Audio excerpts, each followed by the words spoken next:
Good evening, everyone. Hello. So we are starting CPD month webinars. We had the raffles already, and now we are having the webinars. And the first one is with Lorenza. Okay, I practiced your last name, Lorenza Aildasani. Perfect. Aildasani. Yes, perfect. Aildasani. And okay, so we are starting with making one-to-one lessons more dynamic and more fun. So I'm really excited for your talk and thank you very much for being with us. Thank And you. welcome. The floor is yours. Thank you. Thank you very much. Well, first of all, thank you all. And being the first CPD webinar is really an honor. I cannot even describe how happy and how nervous I am. And tackling teaching one-to-one for me, it is something that I am passionate about. And more than passionate, it's something that I've been doing for long. So I am a teacher and a one-to-one teacher. I've been teaching one-to-one for over 23 years now. I am 43 years old, and I started when I was 20 with private classes. And for me, it was always a challenge to make classes more dynamic, and more than that, to maintain students having classes and making sure that they were learning for many, many, many years. And I mean, years. I had the doubt like, oh, do I teach English? Worse than that, do people learn English with me? And regardless of the method, regardless of the technique that I used in class, I've always had this um, doubt, because once you were a one-to-one teacher, you are a lone wolf. You know, it's now we have Braille as a community that we can share and we can ask questions. But back in the 90s when I started, it had nothing. So, not that I created, I don't like to say that I created, but I collected a selection of things and techniques that I use in class, and I share with teachers that work with me. So, before we start, before anything, I think it's important for us to talk a little bit about the advantages for teachers. Because many teachers say, oh, I work in a school, I have a community. Is it really nice to work with one-to-one classes? And I have to say, yes, it is paradise. That's why I've been working with that for so long, and I haven't stopped. First thing, you have your student with one level. You don't have multiple level and multiple abilities in class. Second, students can teach you about their interests. This is something that I really like, because I say that I learn more with my students than they learn with me. It's amazing how I know about several things, since banking accounts and things about the stock market up to doctors, students, physicians. This is really nice. Another thing that I say is that we have fewer time constraints. So what happens is, oh, I have to follow this plan. I have to follow. You don't have to. It's your mind. And then the timing, you will do it. Because sometimes a student doesn't know how to use do and does, but knows can. So I can diminish my time of teaching modals and extend a little bit more with simple present. Um, Also, the thing that I most like, you're your own boss. So this is for me the best. You know, you do what you want. Your classroom is your property. You will do whatever you want. The advantages for the students are even countless. They're even bigger because first, they have the whole attention of the teacher for them. Second, practice time is higher. We say that to learn a language, you have to practice, practice, practice. Of course, that in a group you will be practicing with your friends, your peers. But when you're practicing with your teacher, you have the student has the sense that okay, if I make a mistake, my teacher will help me, and also I won't have the wrong input. Some students, they say this. They say like, "Oh, I don't agree with that so much, but anyways, they say, oh, if I listen to bad English, I may absorb it. So this is one advantage. Another advantage is that we can address their weakness in class. For instance, if you have a student with a horrible pronunciation or who has no idea about the phonemic chart, That's the moment that you can address and help him. I had a student last week, actually. I'm on my vacations now, and a student sent me a video and said, "Teacher, why some people speak with this pronunciation? Some Brazilian people." And I was like, "Because they don't know the phonemic chart." So as a teacher, I can address, and as a student, he will have the focus on where he needs. It's tailor-made, so we can adapt the class. For instance, I have a lawyer, a student is a lawyer. Instead of using the examples of a routine of a teenager, like, oh, my mom cooks, or my father drives to work, I can adapt to his reality. For instance, the intern copies the file, or my boss goes to court. We use this according to the reality of the student, which is really, really nice. Also, we can say that the student will contribute to class much more. So I think there are numerous advantages, either for teachers or for students, to learn with one-to-one. Now, the bad part. What are the disadvantages? And this is what I most like talking about, because I will give you one disadvantage and then I'll show you how I deal with that.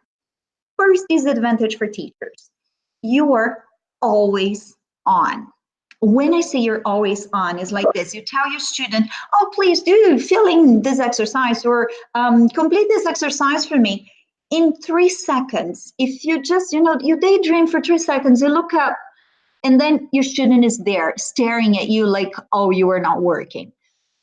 And this is really hard, because you cannot, today, for instance, with cell phones, you cannot be looking at your messages. You have to be always on. Sometimes you're tired, sometimes you're sleepy, and then what to do when those things happen? I'll tell you my trick to be always on. First of all, coffee. I make fun with my students. I always say I can teach you as long as there's coffee. First thing. Second, if you're not a coffee lover, try to have a mint, not a bubble gum, but a mint, because sometimes you're like, your energy is going low. Get a mint. I always have those Tic Tacs, and then I always offer, and I say, oh, do you want some? I teach my student, yes, please, no, thank you. And I have a Tic Tac so that my energy can go up again. Second, it's really hard when you're teaching one-to-one to take notes. For instance, if you want to observe your student, it's really, really hard. What to do? And this is the tip that I say that all private teachers, they must understand that. Negotiation. You have to negotiate with your student all the time. When it comes to taking notes, what I do, imagine I'm here teaching you guys, okay? And then I need to write down a few things for me to remember. In a fluency exercise, for instance, I always say, look, for now, for the next 2 or 3 minutes of the class, I will be writing down, I will be taking notes. So once you negotiate this with the student, it's much easier for you to continue your class. And more than that, I think it's also a marketing thing. Like, look, I'm observing, I'm not only here doing my job for right now, I will take this home and I will study your case. There are limited range of activities for a one-to-one class, and this is what I want to work with you guys a little bit after, showing what activities you can use and how you can adapt. Also, one disadvantage is that we might be bad about doing reading and writing activities. And this is something that we need to talk. The waste of time syndrome that I say. For instance, you're teaching an advanced level. Advanced levels, let's say that you're teaching a CE prep class, okay? The readings are long. You cannot just say, oh, okay, let's just read this little part. The readings are long. And then, and you need, depending on the exercise, you need to give this time to your student and async in time for the student, because the worst thing that could ever happen in a private class is you set your student to do an exercise, to say, okay, please read the text and answer the questions, and then in the middle of the activity you start asking, oh, so how's your mom, how's your dad? Come on, don't do that. So what do? For you not to feel this waste of time syndrome, negotiate. Simple. Give the reading text to the student. And then you ask, Fulaninho, how long do you think you will take to do this exercise? Teacher, maybe 5, maybe 6 minutes, 10 minutes. You negotiate time and then you say, okay, so for 6 minutes, I'll leave you alone. Of course, you are in class, but I'll leave you alone for you to do it. I myself, I even set timer. I say, okay, so now you have, for instance, I'm teaching IELTS classes and the reading, it has to happen in my class for a period of 8 minutes. So I do it like this. You have 8 minutes to do the reading. I'll be here checking my WhatsApp. I tell my student. So once it's negotiated, it's not a big deal to use your phone. As long as you say you need to do this exercise for 8 minutes all by yourself. So then it's okay. Of course, if you have any questions, I am here. But in a way, when I negotiate this time with my student, I have the necessary time for doing my things, for filling up a report or to correct his homework. I do this sometimes. Students bring me homework, and while I'm giving them a reading or a writing activity, I negotiate time. I say, look, how long do you think you will need for this writing? 10 minutes. Good. While you do that, I'll correct your homework. Thumbs up, everything is settled. Another a disadvantage for a teacher is the role of a counselor is stressful. Babies of my life. Amores de minha vida, vou falar em português. A gente não é psicólogo, tá? A gente fazer trabalho de psicólogo em aula de inglês é crime. Done.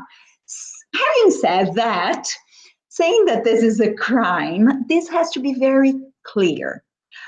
It's not that we cannot be friends with our students. We can, but we are not counselors. We're not psychologists. Unless you are a psychologist, then it's a whole another thing. I am not. I am a teacher. I studied English. I studied languages at university. I am licensed to teach. I am not licensed to be a psychologist. Then what I do have some students that they become my friends, of course, and they do bring their problems for me. I negotiate time as well. So for instance, in the very first 5 minutes of the class, I say, okay, so I always do like this. We have 5 minutes to chit chat. Go ahead, tell me what you did last weekend, or tell me about your balada, or tell me about your husband. Is he still being boring or anything? So I use some time negotiating time with my student, like, okay, we have 5 minutes of the class so that we can waste with our personal lives. Now, let me tell you something that it's really important, and I've heard several students complaining. Gente, tô até abaixando o tom de voz e falando bem devagarzinho para ficar claro. A maior reclamação que eu recebo de aluno particular é: meu professor ficou falando da vida dele. Amores de minha vida, aula particular, não é para a gente falar da nossa vida particular. Aula particular é para a gente ensinar. And for me, this is so serious because at the same time, the role of the counselor for the teacher is really stressful. And let's remember that it's a crime because we're not psychologists. If you are, then it's another thing. But also for the student. So remember the hanger in your, I always say that in the door of my class, there is a hanger. And put all your problems, all your personal life there. You know, I say something awful about airplanes and flight attendants. O avião pode estar caindo, mas a aeromoça continua sorrindo. Gente, seu dia foi um caos, foi terrível. A sua aula particular é sua aula particular. Você não vai falar nada disso para o seu aluno. Você até pode contar para ele, mas não no começo da aula. Por exemplo, você chegou na aula, você bateu o carro, tá tudo errado, a tua vida tá danada. Você começa a aula falando assim: ai, olha, vim para cá, peguei um trânsito, peguei um ônibus lotado. Cara, você abaixa o nível de energia da tua aula logo nos 3, 4 primeiros minutos. E a gente quer o aluno empolgado para aprender. Então, para o aluno estar empolgado para aprender, I have to be like that as well. So, that's one thing that we should work. And also, there's probably not a syllabus to follow. And for me as a teacher, this is one very big pitfall because the student comes to you and says, "Oh, I really want to have free conversation classes." Very nice. But free conversation classes are not going to make them learn. So you have to find make your you have to make your syllabus in order to know how you're going to start this course like a school, and what are you going to have, how many classes you need for him to move on. Choose a book. Oh, what a horrible pronunciation. Choose a book. I think that a book could be very helpful for you to have a syllabus to follow. Now, let's talk a little bit about tips and very practical ideas for you guys to use. I'm going to share with you here, and I want you to see first things first, where to sit. I do have a presentation, which I'm not showing you guys, but let's go to here. So where to sit. What I always tell teachers is when you're sitting, try to sit in a position that you stay like this, never in front of the student if possible. Why? Because then this is going to be interview position. So try always to respect a triangle. What do I mean by, oh, that's an awful triangle. Jesus Christ, thank God I'm an English teacher and not a drawer. When I say about triangle is wherever you are. I said I'm an awful drawer. I'm sorry. Just do it again. So you have to have a point where you, I swear to God, this was supposed to be a triangle. Oh my God. Okay, let's try it again. I skipped maths class, okay? So let me do this. 1, 2, and that's a almost perfect triangle. So why do I say, if you have to sit in the interview point, you have to have this triangle thing, because like the eyes of the students, oh, look at his eyes, will go to here, and your eyes will go to here. And what is in here? In my classes, either a computer or an iPad or a book or a game board, okay? Also, you try breaking up the lesson a little bit by moving, Lola, but in a one-to-one class, yes, you can move. As a teacher, you can sometimes stand up and do with your student, like stand up and go behind him to make him repeat exercises, or just me. I don't want this. I want to go back to here. You can also, let me stop here. Just a second, guys. I want to stop the screen share so then you can see me. Okay, let me cancel. I think now you're with me. So when I say stand up, imagine the student is sitting down here and I am by his side. You stand up a little bit so that you don't look directly in the eyes. So this kind of movement, move your hands. For girls or even for guys, try wearing different jewelry, different rings, so or different color for nails, because the dynamics of the class, they're very subtle. So changing the color of your nails or having a different pen to point at the class, this will bring dynamics to your class. So this is important. One thing, so starting the tips, always expect the unexpected. Therefore, have a teaching kit. Let me see if I can share again and show you what I'm talking about. When I say a teaching kit, I say something similar to those two pictures here. I don't know if you can see them. Let me see if I show you like this. So always expect the unexpected, be prepared. There's a set, prepare your own teaching kit. So this is my own teaching kit. I have my own pencil case full of different markers. Ai, Lola, que babaquice. Eu consigo dar aula de Bic. Yes, you can teach with a Bic. I'm not saying that you can't. But the thing is, once you have different material, this will bring dynamics to your class. Again, teaching one-to-one, it's the dynamic is very subtle. It's different than in a group class that you can change your voice all the time, the tone of your voice all the time. It's also different that there are some students that will bring life to the class. In this case, life to the class will be brought by material. So have felt pens, markers, glue, extra activities. So if you've seen this other, in the second picture here, there are several activities, questionnaire cards, so that you can use with your student. Guess the news story is one activity that I use whenever I have some time with my student. I get back in the 90s. I used to use my cell phone. No, I used to use the Revista Caras. Now, not anymore. Thank God. I use the phone. I get to wall and I show a picture. And then when I show a picture, I ask my. I'm trying to stop here the share because I don't want to share anymore. I want you to see me. And then I show the picture of wall or something, and I say, okay, can you tell me about this story? What do you know about it? Or you can ask your student, if your student reads visual, for instance, you can ask him or her to start telling you what's going on in the news so far. Also, prepare some activities for your students, any type of activities. I always have in my teaching kit numbers because they always have problems with that, even if they're advanced.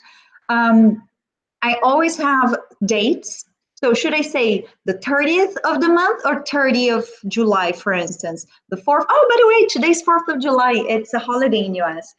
So should I say 4th of July or 4th of July? So I always bring something extra to class, even though I'm not going to use. So it's what I call is having this teaching kit.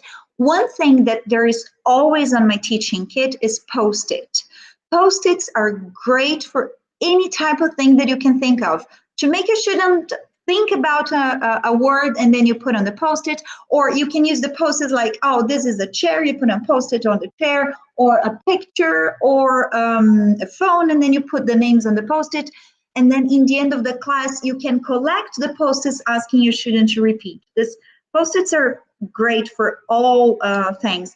Another thing that are really, really useful for one-to-one classes is colorful paper. But come on, what's the difference of writing on a white sheet and a colorful?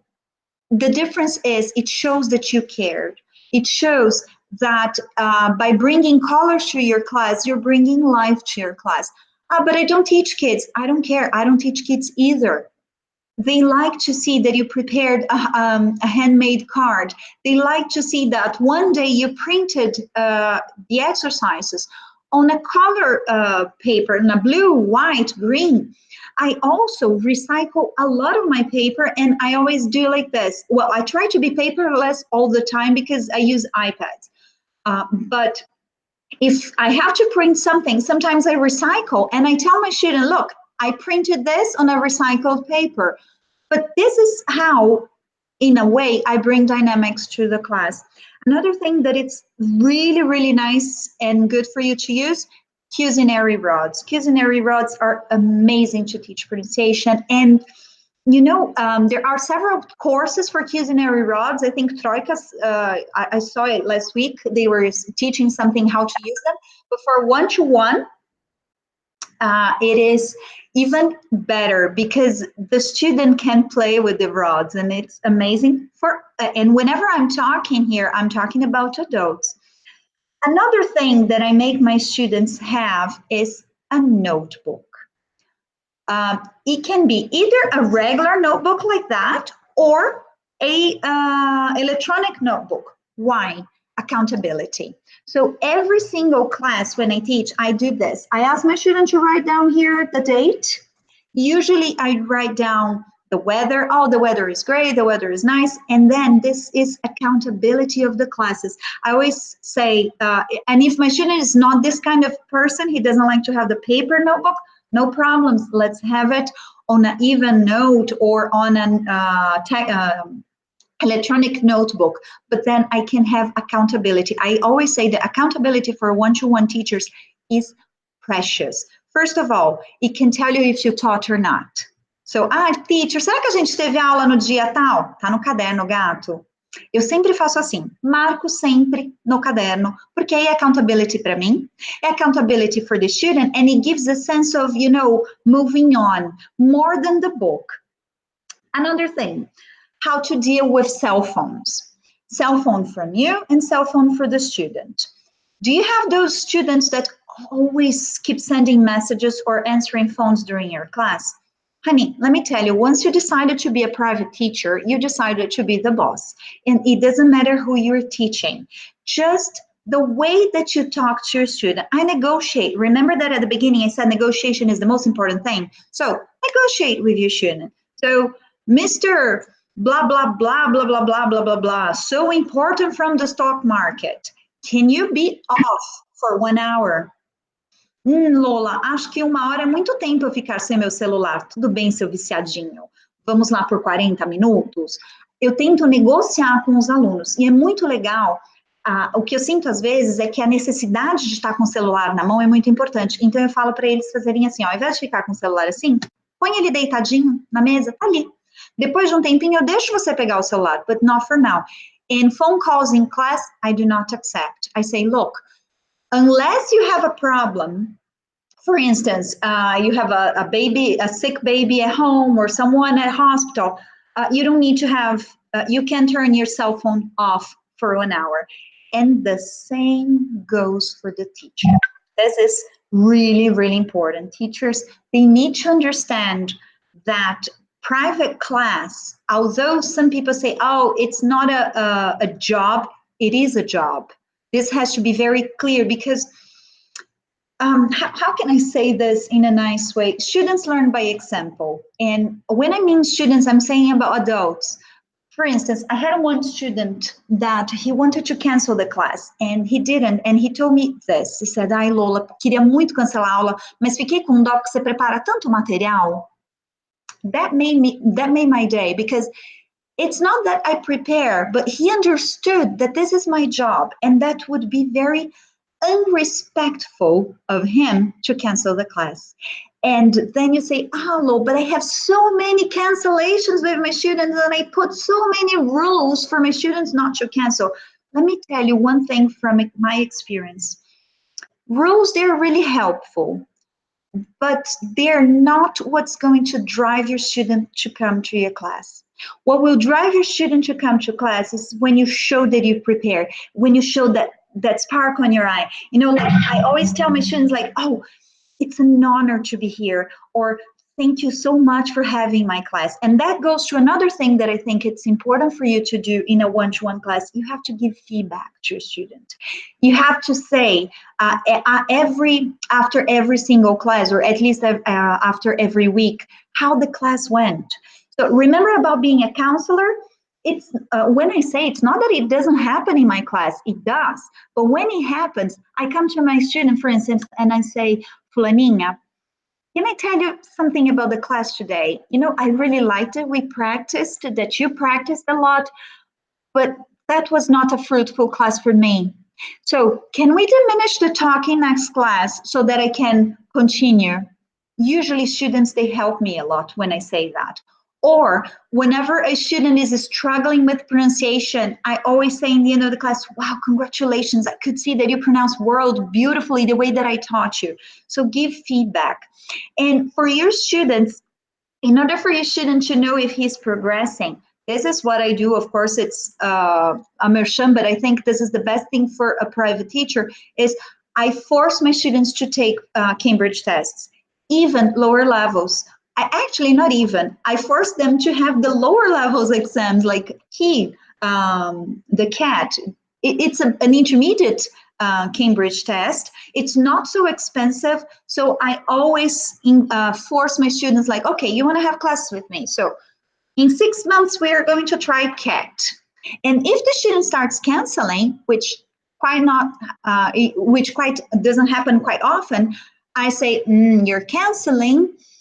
How are we going to do the CAT, right? How are you going to take this proficiency test? So the Cambridge test for a private teacher, I think it's really helpful because it's not an institution who's saying that this teacher is good or not. Like, oh, I teach at blah, blah, blah, I teach at blah, blah, blah. No, it's the University of Cambridge, which is saying, look, this student's or this candidate English is this or that level. So this is really helpful for me so that I can keep track. So I talked about the cell phone. Another thing, use your student in your class. What do I mean? If your student is an adult, probably he works in something. Google for things around. For instance, I'll give an example of a student who worked at Novartis. Novartis is a pharmaceutical company, and I knew that he worked with the veterinarian part. So I Googled a little bit about the things, the products that Novartis offered for veterinarians, and I Googled in American sites. So I used that to have a fill in the gap activity for him. The student was like, wow, you really thought about me.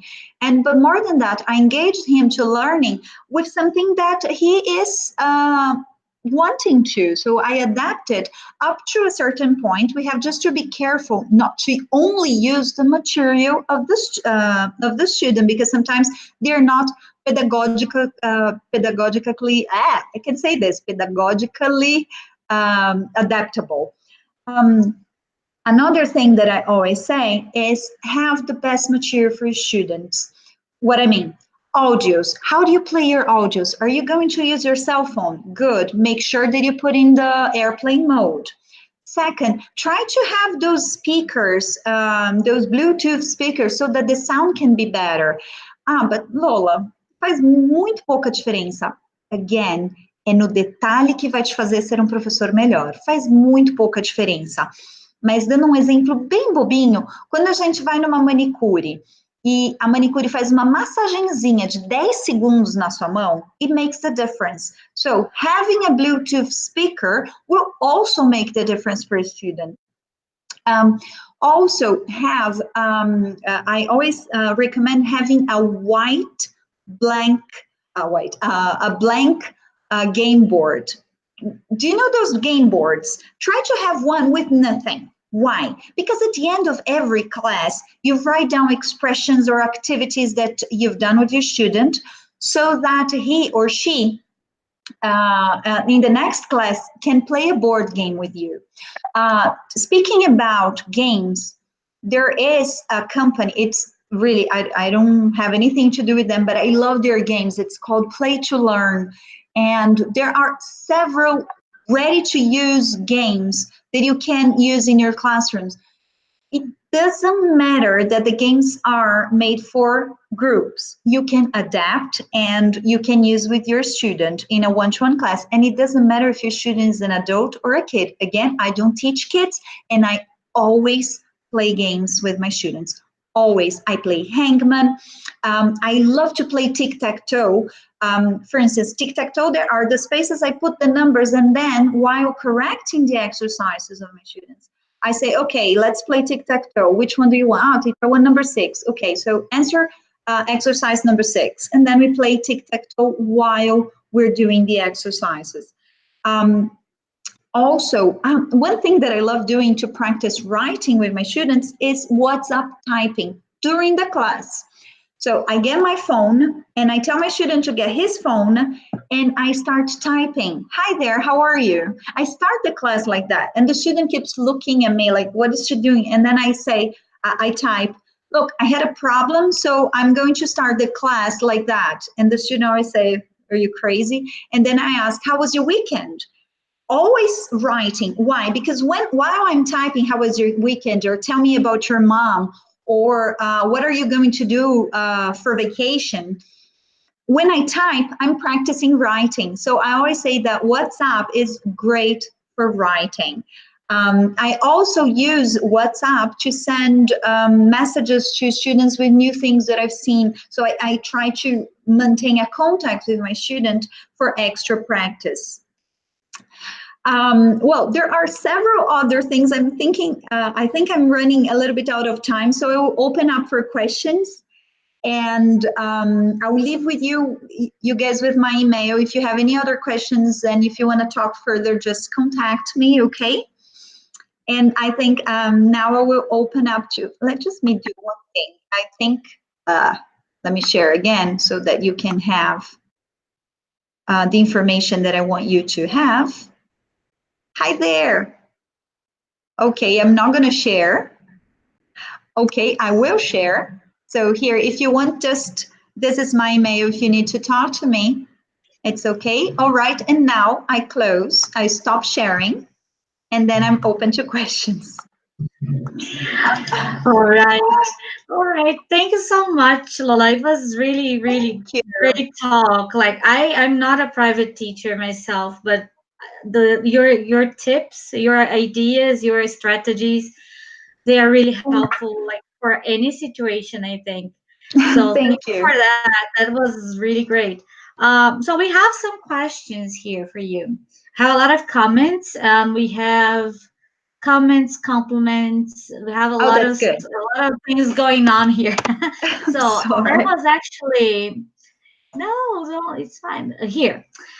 So we have the first question from Elisa Silva, and she wants to know, like, if you think it's okay to ask the student to read out loud. Yes, it is. Yes, it is.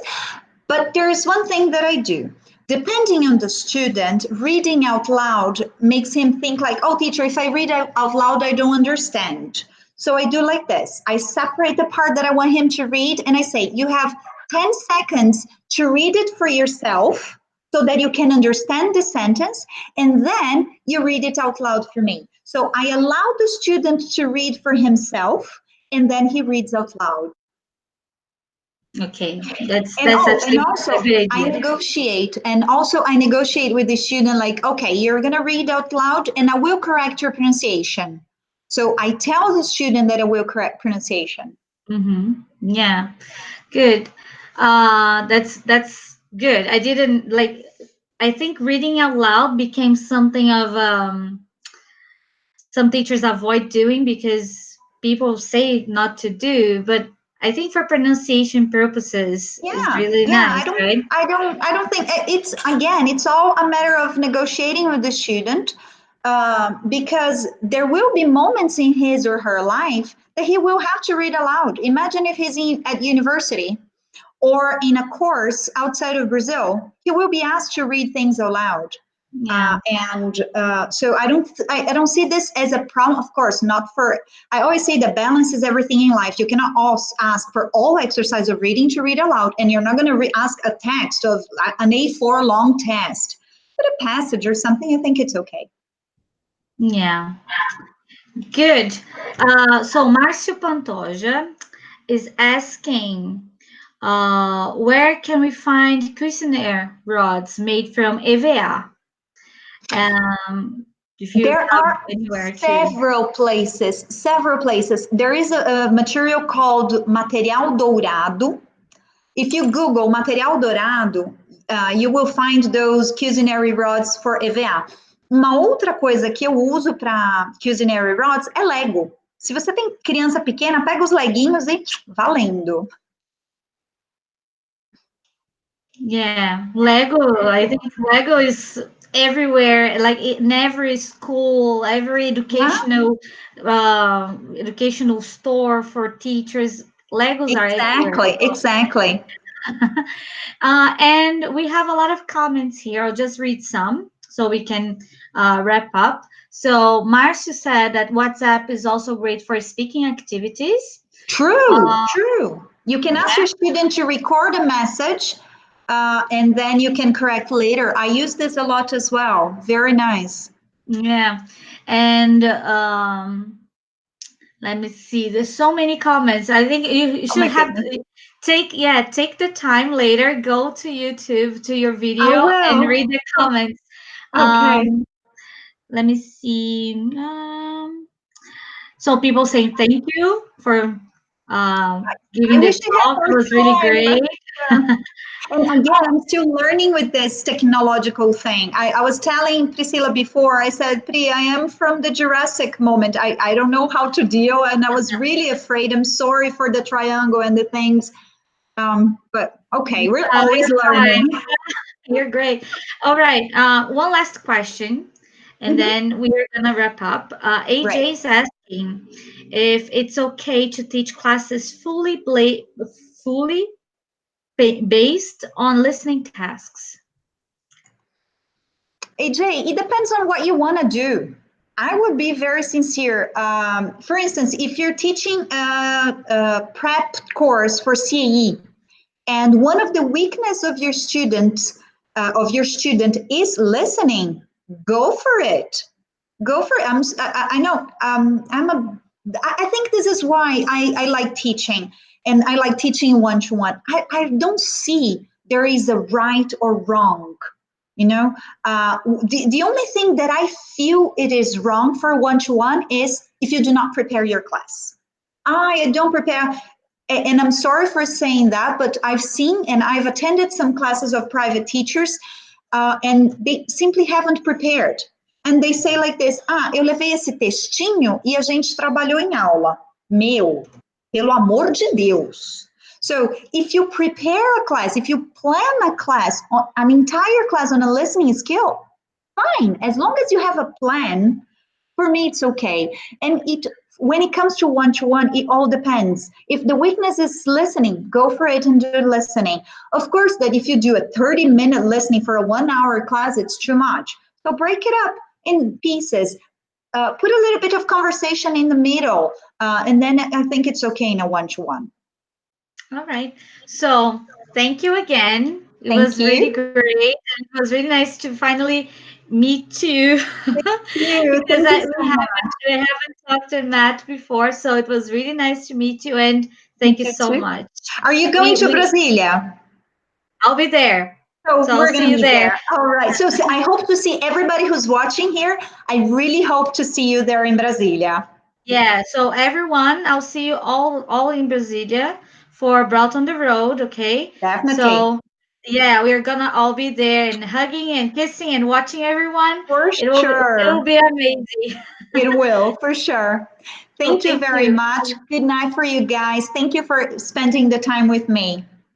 Okay, good night everyone and see you for Bye your bye, for our Pri. next CPD Month webinar, okay? See you. Bye.